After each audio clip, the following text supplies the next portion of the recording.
দেখুন, দুদিন আগে যে নিউজটা পেলাম কি পাকিস্তান থেকে যে রেঞ্জার ধরা গেছে, কিছু একটা উম্মিদ ছিল কি হ্যাঁ এখন হয়তো এক্সচেঞ্জ করবে, ওরা বলবে কি হ্যাঁ জীবন টেক पर আপনি মেরা জওয়ান को दीजिए मैं। কিন্তু কালকে যে জিনিসটা হয়েছে একদম মানে কিছু বলারই মতো নেই কি কি হবে না হবে।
আমরা ভেবেছিলাম হ্যাঁ ইউথ হবে, কিন্তু কালকেই হবে সেই জিনিসটা তো জানা ছিল না। আমরা ভেবেছিলাম ওর আগেই নাকি হয়তো ওরা ইয়ে করে দিয়ে রিলিজ করে দিবে, কিন্তু কালকে কেন মনে করছেন এই সময় তো কূটনৈতিক আলোচনাও চলতে পারে না?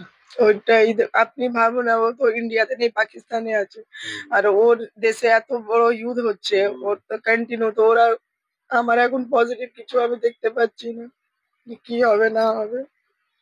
এখন আরো ভয় লাগছে কি আরো বেশি দিন হয়তো টানতে পারে, কেন কি এটা তো এখন কন্টিনিউ চলবে। ভয় তো হচ্ছে। দেখুন কালকে যে জিনিসটা হয়েছে সকালের নিউজটা আমি জানতে পেলাম, তারপর থেকে আমি পজিটিভ কিছু কোথাও না শুনতে পাচ্ছি না দেখতে পাচ্ছি। সবাই একটাই কথা বলছে যে এত বড় ইউথ হয়ে গেল, চান্স কম আছে, সবাই এটাই বলছে। সবার কথাগুলো শুনে একটু ভয় লাগছে। মমতা দিদি আছেন যে সিএম আমাদের স্টেটের, ওনার সাথে অ্যাপয়েন্টমেন্ট রাখবেন, ওনারা একটা মিটিং দিবেন আমাকে। আমি ওনাদেরকে রিকোয়েস্ট করেছি কি আমি 10 মিনিটের জন্য দিদির সাথে নিজের ইচ্ছাটা বলতে চাই কি এইরকম হয়েছে, আপনি একটা অ্যাকশন নিন। কেন কি আমাদের তো কেউ কথা শুনছে না, মেবি উনি কিছু করতে পারবেন। ফলো করুন এডিটর জি বাংলা।